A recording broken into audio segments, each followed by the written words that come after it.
Hello and welcome back to the live podcast. If you're new here, my name is Holly, and on this show we talk all about growing food at home so that you can live a little bit more of a sustainable lifestyle.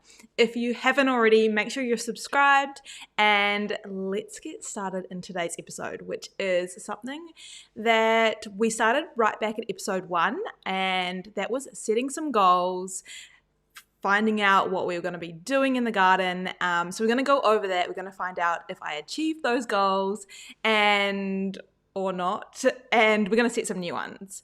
But we are also going to talk a lot about food forest style gardens in this episode because I am actually starting possibly 2 new food forest style gardens.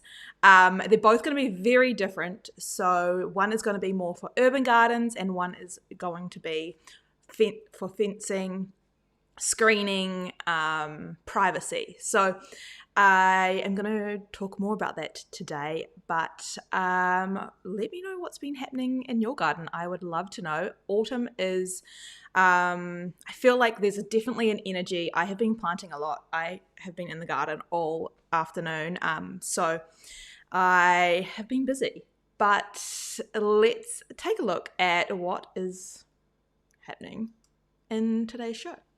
So we are going to do a highlight of the week like we do every week, which is turned into multiple highlights of the week. And I also have a low light that I'm going to share with you as well. So why not add that in there as well? We'll go over my March goals and whether I achieved them or not, food forests, and maybe set some more achievable goals this month. So what has been happening in the garden? I've actually, what we're going to talk about today in terms of one of the food forest style gardens, I actually got stuck into that today. So I will give you a little bit of an update on what was going on there, but keep an eye out for my next YouTube video because I did film it all, me planting the trees, everything that I've planted so far. So that's going to be coming up as well. But yeah, what else has been happening? I have definitely acquired a couple new plants, one of which is a why can't I think of the name right now?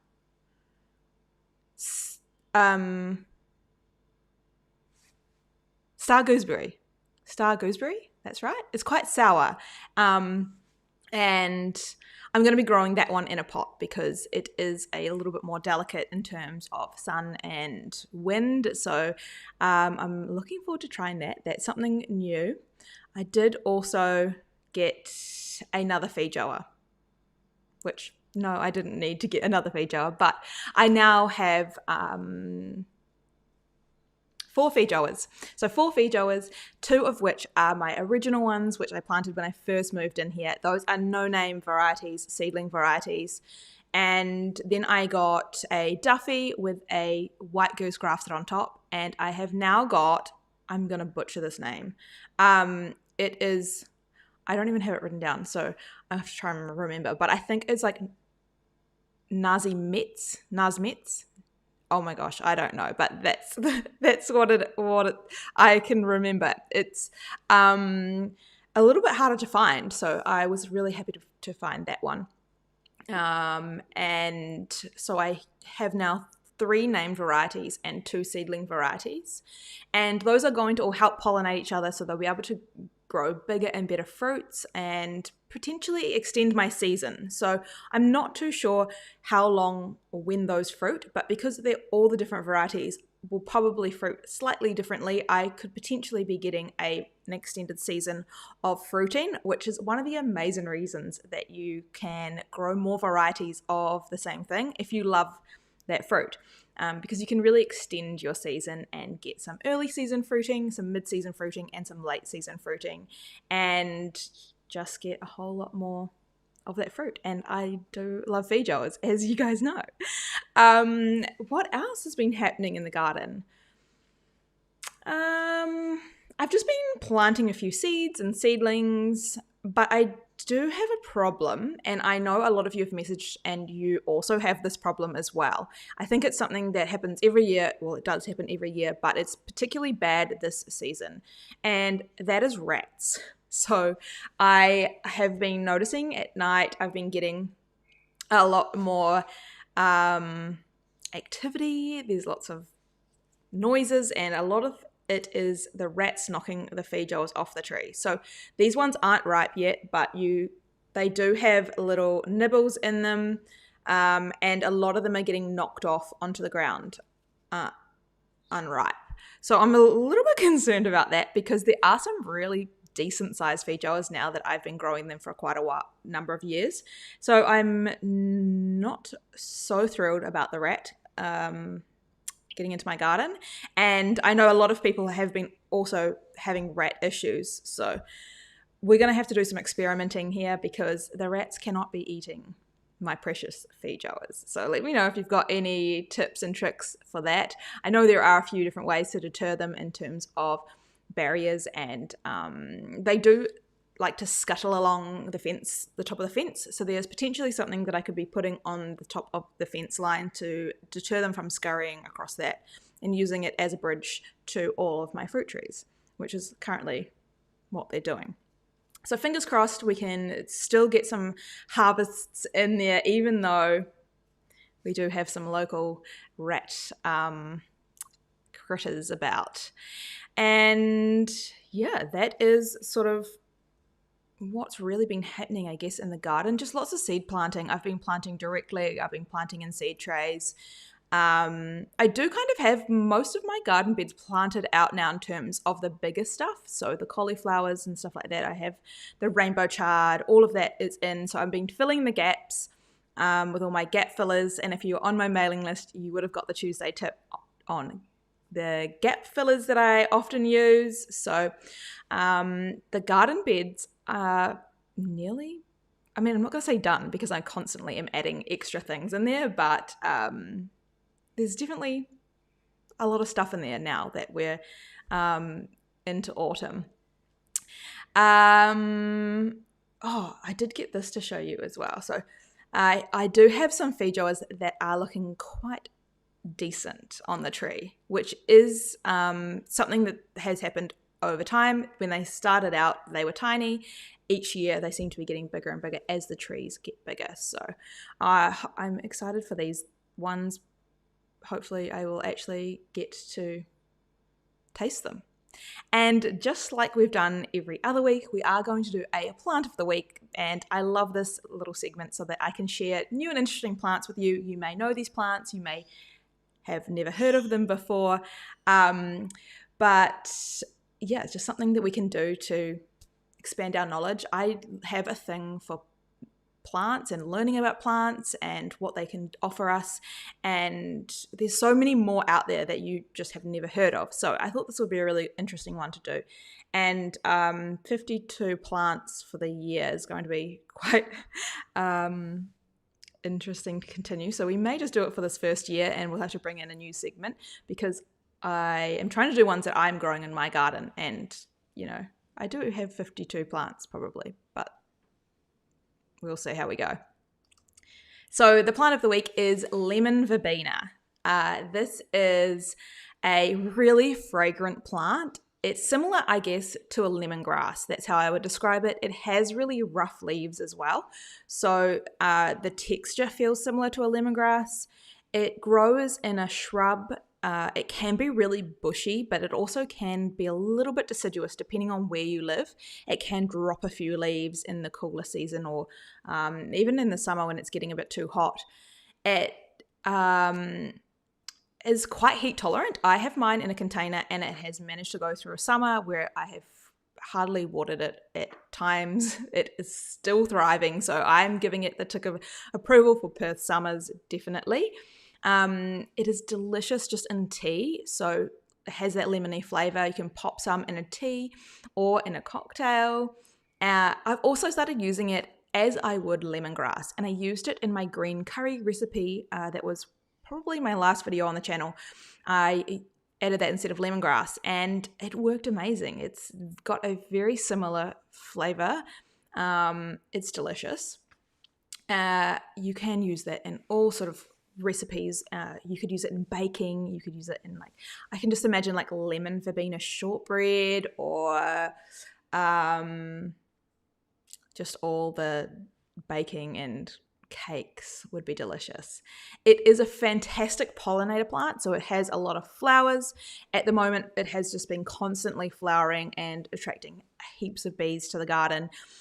It has these tiny little flowers on a long stem. So there's lots and lots of little flowers on there. They're really beautiful. They are fragrant. I've been using those as little decorations on cakes and stuff as well. They have a really subtle flavor and scent. And they can be quite big. So I have mine in a container, so I'm unsure exactly how big it would be if you put it in the garden, but I think it would be a couple of meters in terms of height and width. So quite a nice little in-between shrub to go in between fruit trees to attract all those pollinators to the garden. And like I said, you can grow it in pots and containers as well. It has a lot of antioxidants and anti-inflammatory properties, so it is a really good one for a medicinal garden as well. And yeah, I think it is delicious. Someone actually did mention that there was a lime verbena, and I did find that. So I have purchased the lime verbena as well. I don't find the lime verbena as fragrant and as good. So if you were going to get one and you saw the lime and the lemon, I would definitely lean towards the lemon verbena, but I have got both now, and I've planted the lime verbena right beside my lime tree to hopefully attract lots of pollinators to the garden, to the lime tree, to get more fruit. So that is our plant of the week, the lemon verbena. Give it a try if you want something that is low maintenance, that is drought tolerant, and that is going to attract lots of bees and insects to the garden, as well as provide you with a delicious lemon flavor. So let's now jump into the goals that I set in March. So if you were here for my very first episode, that we set some of these goals, and I think I was a little bit over excited with these goals because I definitely have not achieved them all. So we may have to be a little bit lenient on our April goals, but I thought this would be a really good time at the end of the month or the start of the month to do a little bit of a garden reset, a little bit of a goals reset. So you can do this with me as well. If you want to set some goals, write them down. I've split mine into 3 sections. So I've got sort of like a garden homestead section. Then I've got personal, whether that's fitness or, learning new skills. And then I also have a business one. So more on what I'm going to be doing for my channels and things like that. So in March, we set to bake my first sourdough loaf. So this did not happen. So I actually have killed my sourdough starter. I'm really sad. Autumn is no longer. I kept forgetting about it. I did keep trying to do it and I kept forgetting about it. And then I think it got contaminated because we got some mold in there. And just with our Perth temperatures, any little bit of contamination is going to really take off because we have the perfect temperature for growing mold. So I have ditched autumn and I'm going to have to start again. I know I could get a starter from someone, and I do have some amazing people that have been offering to give me their starters, but I don't know, I just thought I was going to be able to start it from scratch. So we'll see. I'm going to have to redo that and give that another go. The next thing on my list was to plant 2 rounds of seeds. So I definitely did that. I planted more than 2 rounds of seeds. I've got some in containers and then also in the garden as well. Autumn is one of my biggest seasons for planting. Try and get as many seeds as I can planted so that they are getting established before the winter weather comes.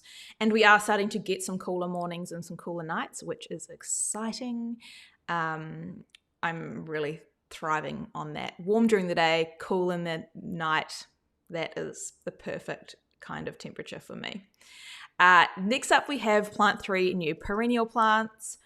And I definitely did that. I more than did that. So I've been on a little bit of a planting spree today. In fact, I planted out all of the fruit trees and all of the plants that I've been holding on to over summer. So I didn't plant any fruit trees or anything. I basically didn't plant anything over summer because it was just too hot. It puts too much stress on the plants. It's better for me to keep them in pots and containers where I can control the heat and the temperatures a little bit more, and then wait until it was cooler to plant them out. So I had one of the feijoas I got end of last year, so I've just kept that the whole time in a pot. That has now gone to the garden. So we have definitely hit that target and some. And I don't plant, like as I said, I don't plant basically all of summer, and in winter I also don't plant that much as well. So I do a lot of planting in autumn and in spring. Next up, we had personal goals. So one of my personal goals was that I wanted to go mountain biking 3 times, because this is a new thing that I've been trying to get into. I wanted to do some physical activity that was outside in nature, and I wanted to go mountain biking 3 times, and that was a big fat no. I did not even go once. So it was still pretty warm. March was definitely still very, very warm. And no excuses. I could have definitely gone very early in the mornings. So we're going to try and do that again this month. Let's give that another go. The other one, read 1 book. Big fat no. I did actually get halfway through a book. I started a book. I didn't love it. I got halfway through. And it just wasn't the right style. And, if you just try and get into a book, it can take a while. So I did give it halfway through, and then I was like, nope, this is just not for me. So I stopped reading that book. But I have got another book from the library, so we will try that one again. You can see I was definitely ambitious, but not very successful so far. A piece of art on the wall. Also, I kind of forgot about this one, so no to that. And then we go on to the business or channel goals, and was to post 4 YouTube videos a month. So that is what I'm still trying to do. I'm trying to post 1 YouTube video a week, as well as these live podcasts, and I managed to get 3 in. I did miss last weekend, so we got 3, so that is not achieved. Host 4 live shows, so 1 a week every Wednesday. We're doing these lives, so always welcome to come and join and hop in the chat. There's always some amazing people in the chat, so I am going to get in there as well and have a look and answer any questions. So come on over to the live shows on Wednesdays, and I did achieve that, so that's good. We got a few green ticks in here now. And the last one was a sponsored YouTube video. So I am going to be adding a few here and there, not all the time, but that's going to help me grow my channel in terms of being able to, get more gear and keep up my subscriptions, because it does take quite a bit to do that. And that was a tick. So we achieved that. So what did I get? 4 out of 9? Not amazing. So, that's okay. We have achieved some things. We can set some new goals. So later on in the episode, I'm going to set some new goals in terms of what we're going to do in April.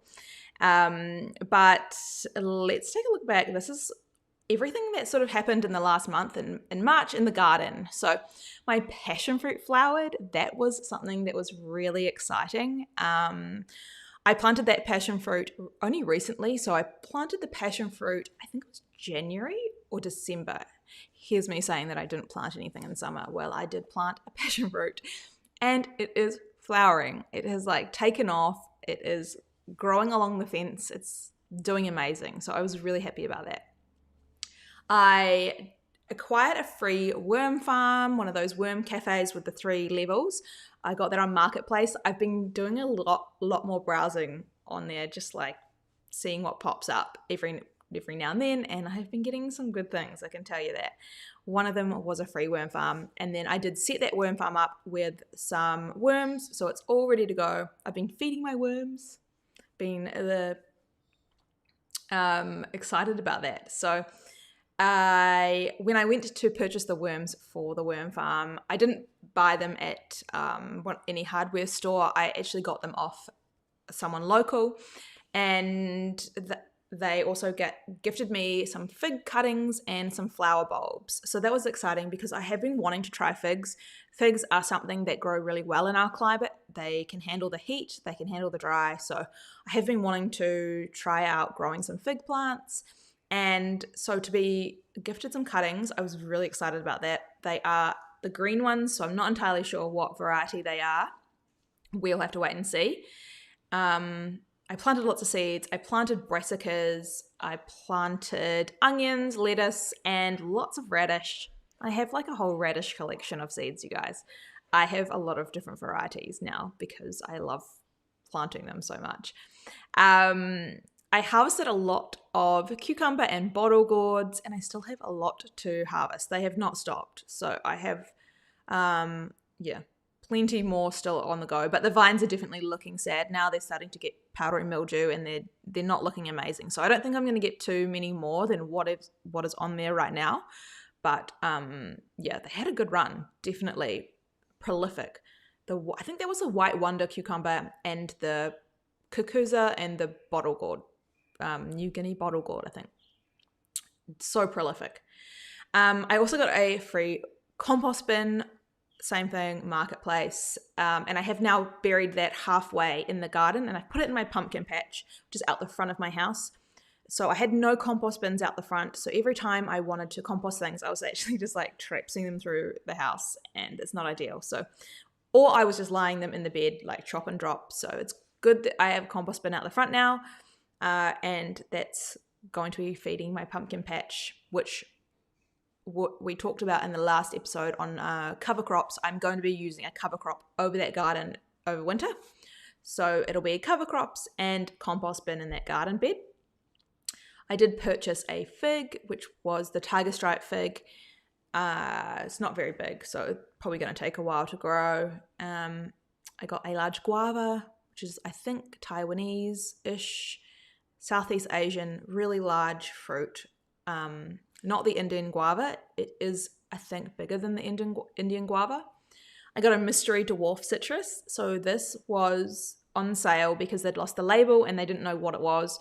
But from smelling the leaf, I could tell it was a lemon. So I've got a mystery dwarf lemon tree, and I'm going to plant that in a pot, and I'm going to do some experimenting on that with grafting. So I really want to practice some grafting. And because I've already got a lemon tree, the dwarf lemon tree will be a good place to start with that. I got the olive herb, which was one of our plant of the weeks, lime verbena, feijoa, and a star gooseberry. And I also started a fruit tree list and a fruit tree calendar. So I've started writing down when all my fruit trees are fruiting so that I can basically create a calendar and know where I have gaps, where I might want to look at purchasing something to fill those gaps in terms of fruit, so I can have fruit all year round. So I also started a fruit tree list in terms of my wish list, I guess, like just so that if I ever see things pop up, I know exactly what variety I want, because I don't have much more space for fruit trees, so I don't want to get overexcited and be purchasing things that I don't need. So I've narrowed it down. I've done my research. I've looked at what varieties I would like and all of that, and I have that all set. So when I see things pop up, or I can get a good deal on something, I'm going to do that. And I think that's a really good idea in terms of anything in the garden. If you are looking at potentially you want to get a worm farm or a compost bin or this or that, having a little bit of a list, and then you can keep an eye out and get it when it's cheap or free or something, instead of rushing out and buying it brand new. You can always be finding these things secondhand if you are patient and not in a rush. So that's my style. I love doing that. Patience, not in a rush. And I seem to be getting plenty of these things, all secondhand for free, which makes it so much easier because it can be expensive setting up a garden, as most of you will know. So that is what happened in March. And I'm looking forward to seeing what happens in April. Now let's talk a little bit about the next 2 projects that I'm going to be starting. So I have mentioned that I'm going to be starting 2 more food forest style gardens, and this is a little bit of info on that and what I plan to do with that, what my ideas are, what my thoughts are.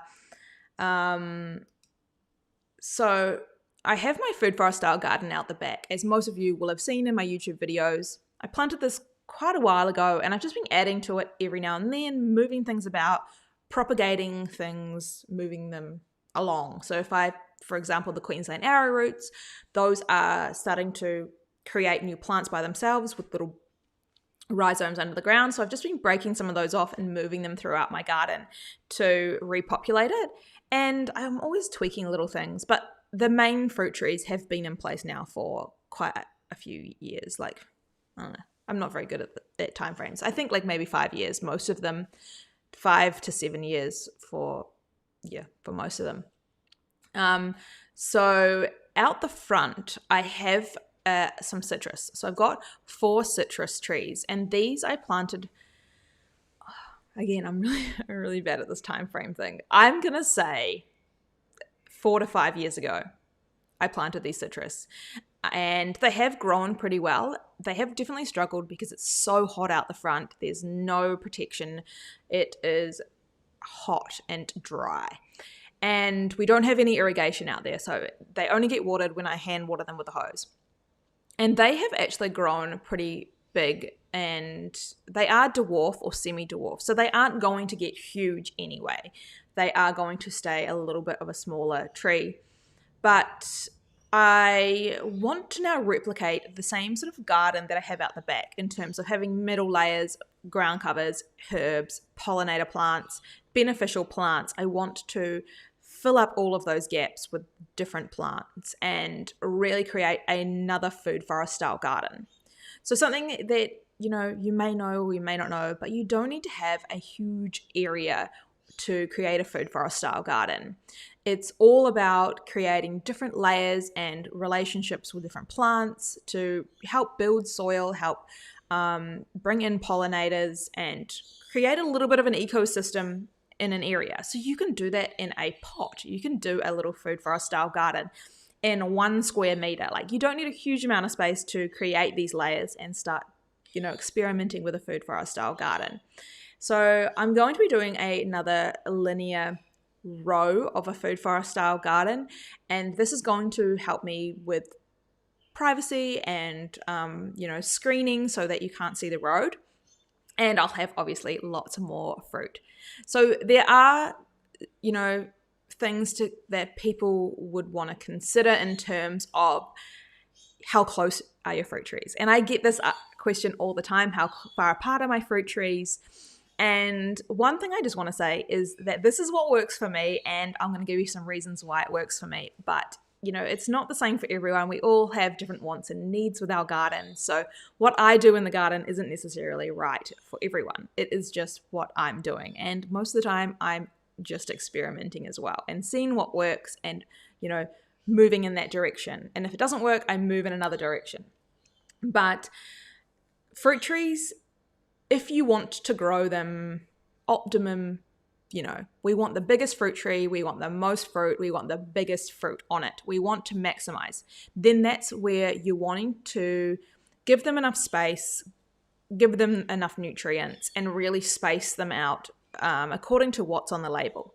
But because I would rather have variety, diversity, I would rather have a whole bunch of different fruit, having my fruit trees a little bit closer together is what works for me, because I'm not so worried if they're not going to get to full optimum size, because I don't need truckloads of oranges. I just would love some oranges, and I would love other things as well. So variety is what's key for me, and that is where I'm going to be going with this garden.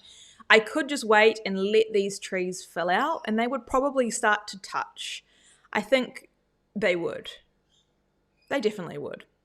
I don't know how far apart these trees are. It looks deceiving in the photo. I would say they're probably, they're over 1.5. I'd say it'd be close to 2 meters apart, these fruit trees. And so I am planting in the gaps. And I'm sort of going to town. I'm going to go rogue. I'm going rogue. So you'll have to keep an eye out for the next video because I have actually already planted in all of these gaps. I haven't done all of the low-lying stuff yet because I'm going to continue to add to that all the time. But I've planted in the 2 feijoas, the large guava, one of the fig cuttings, and a whole bunch of other little things. So I took some Queensland arrowroot from the back garden. I've popped that in. I took some cuttings from a few other plants, one of the native basil cuttings that I got, popped that in. I've got some rosella that I moved around. So I'm just going to continuously add into that to help build those layers and cover that soil with living plants.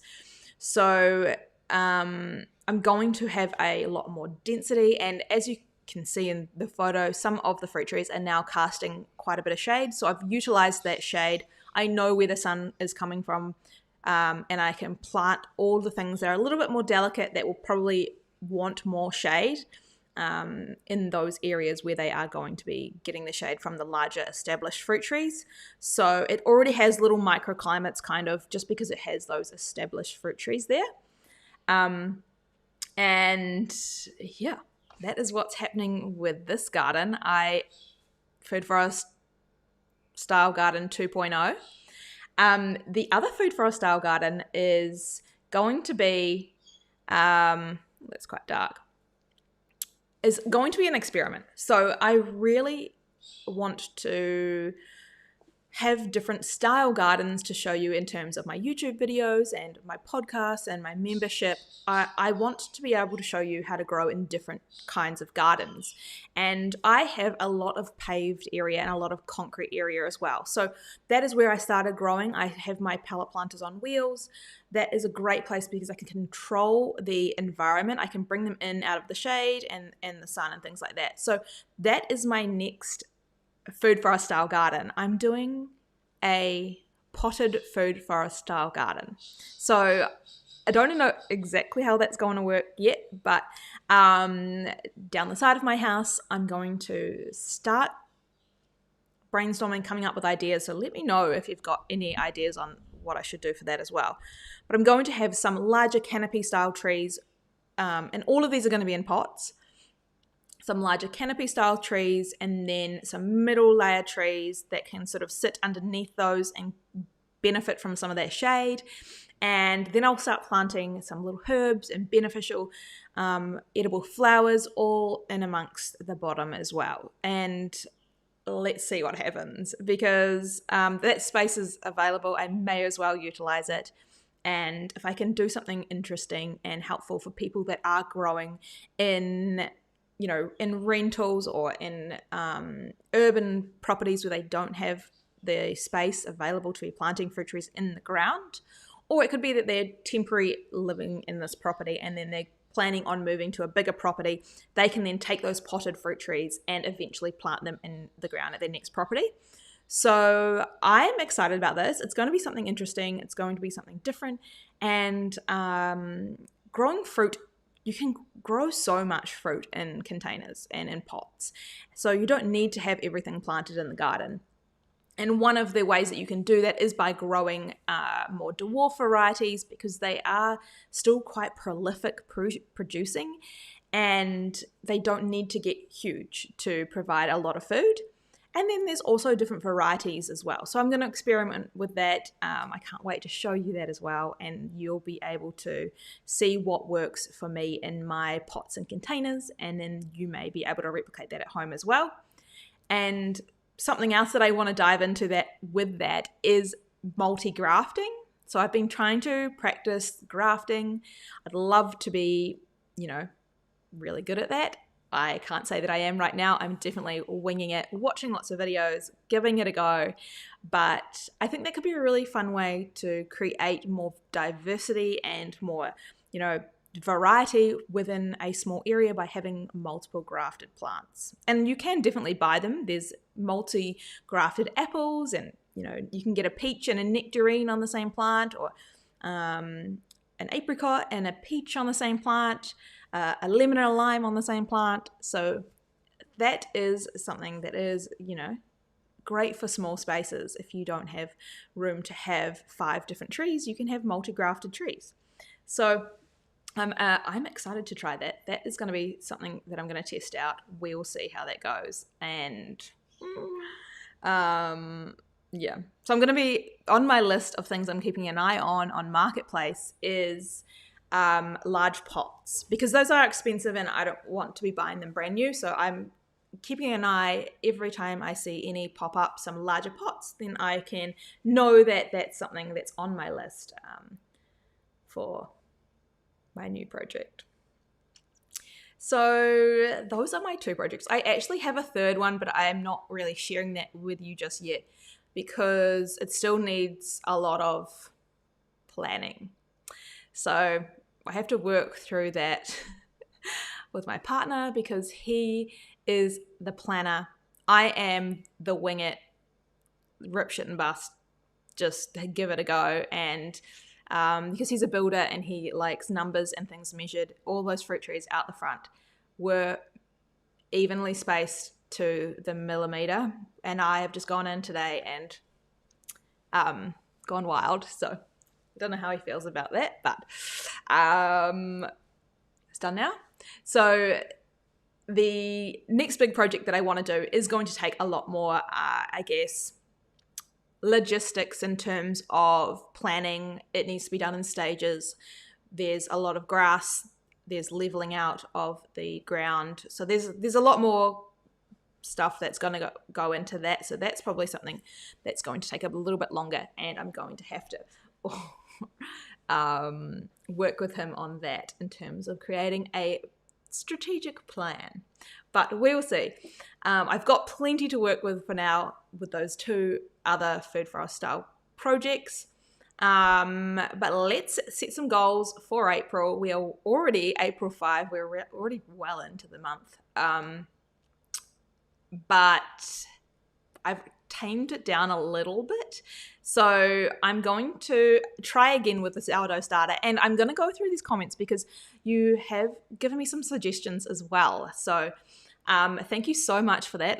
We'll jump into the comments in a second because there's some good tips in there, and one of them or a couple of them are for sourdough starters. So healthy sourdough starter, I'm going to continue to practice grafting, and I'm going to plant out the front garden, which I can already tick off, but I'm going to continue to do that. I've got a few more things to go.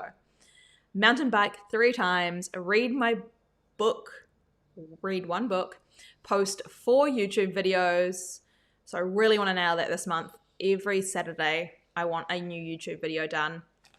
And I want to get ahead in my member content. So I want to get all of my April membership content in terms of recipes, workshops, all of that done, and then also May's done as well, so that I can start getting ahead on things, because I have quite a lot going on with the YouTube channel, the live podcast, my membership, and Tuesday Tips newsletter, social media, all the things. So it is important that I start to get ahead of the game so that I'm not scrambling around. So that is my plan. And this is what I plan to do in April. So a little bit of planning involved in achieving those goals will be to plant out fruit trees, tick, plant out cuttings and middle layer ground cover, tick. Look at me go. I'm ticking these things off already. It's the first week of April. I'm under pressure because I didn't do so well on the ticking on March. I'm going to keep an eye out for some recycled larger pots and containers that I could potentially use for my urban food forest style garden. I'm going to harvest and remove all the bottle gourds because those will be done by the end of April for sure, which will give me some vertical space so I can start planting in some beans and some things for vertical growing over the cooler season.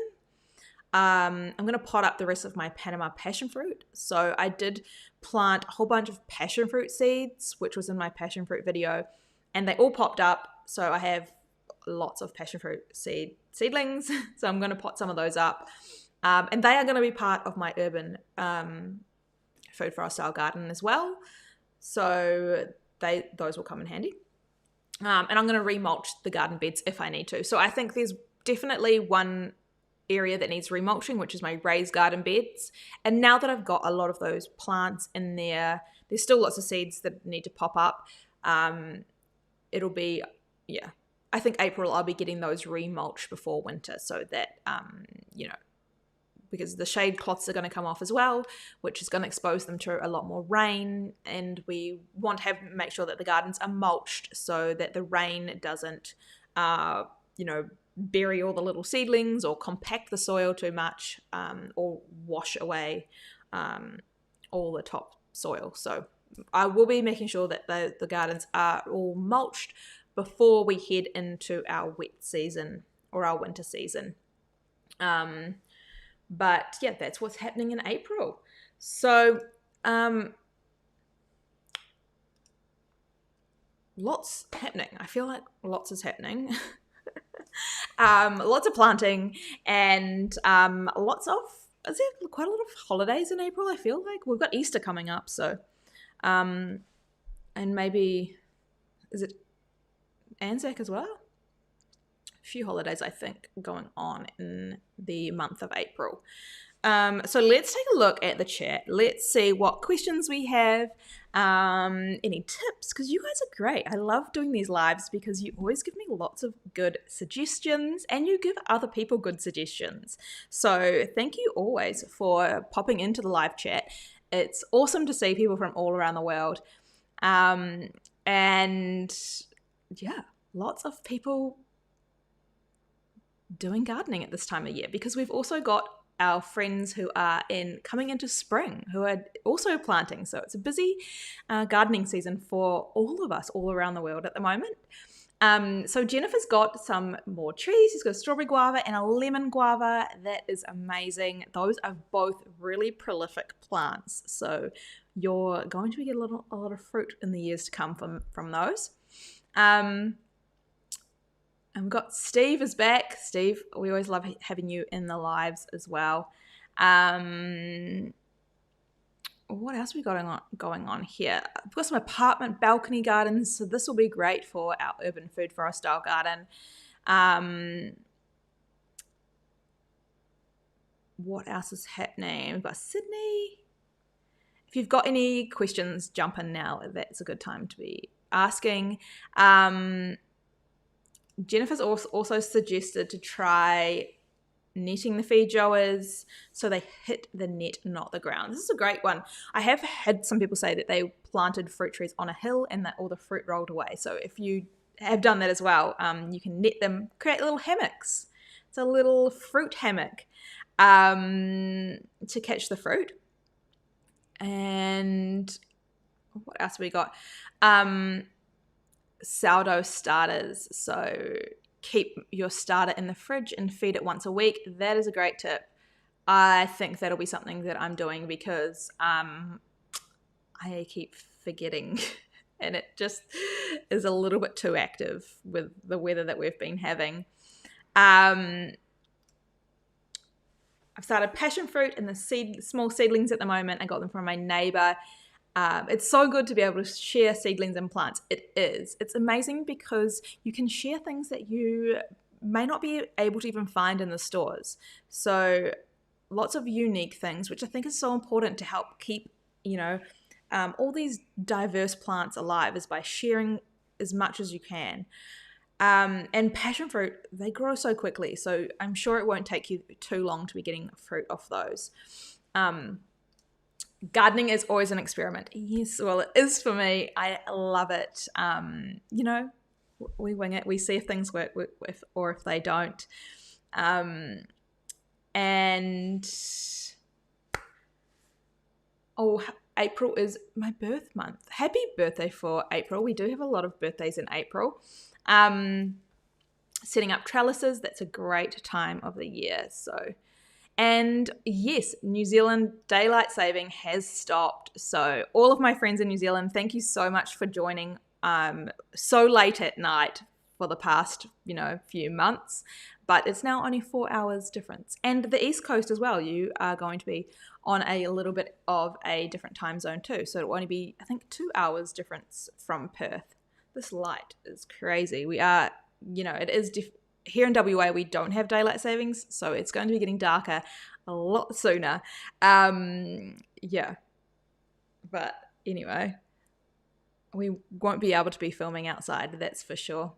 But thank you guys so much for joining this week. I hope that you got some tips or you got something new to try in terms of experimenting in the garden, the lemon verbena, and lots more to come in terms of food forest style gardens. So if those are something you want to see more of, then make sure you subscribe, because we are going all in with the food forest style gardens, potentially 3 different locations, but we'll see.